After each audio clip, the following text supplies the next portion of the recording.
Mixed martial arts fighters have won a key ruling in their case against the UFC, allowing them to have class action status moving forward.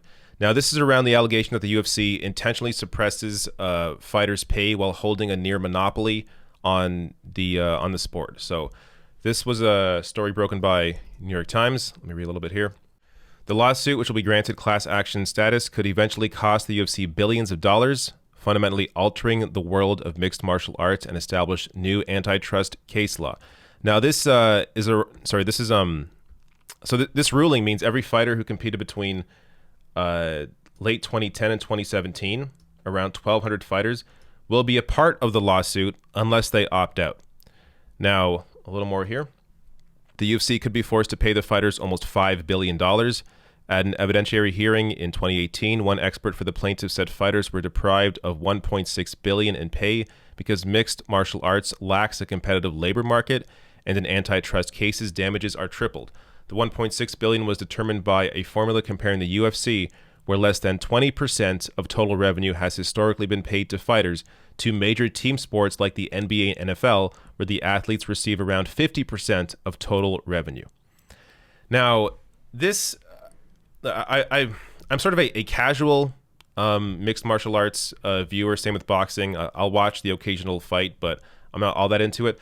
But I have heard for a while that UFC fighters are simply not happy with how they are paid or not paid, especially since they completely took out the ability for fighters to be able to have their own sponsors, as every fighter now basically wears the same colors.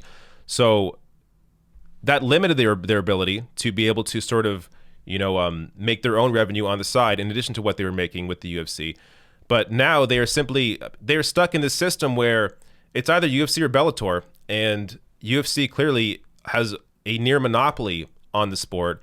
And when you're only paying people, less than 20% of total revenue, and you compare that to other major sports like the NBA, NFL, or, I imagine the NHL is the same thing, where around 50% of total revenue is paid to the athletes, it really shows you that they have a case here.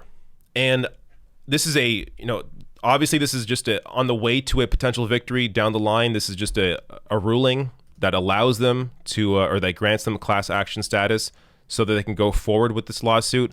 But I'm polling for them. They put their bodies on the line. These are people that you could argue have worse long-term health impacts because of the sport than in other sports. So, to be fair, the NFL also has, there can be long-term damage in terms of the brain. Hockey as well, very, close contact sport. But the UFC, you're literally punching people in the head. If there's any sport where the athletes have dire outlooks when it comes to their future post fighting, it's going to be the UFC.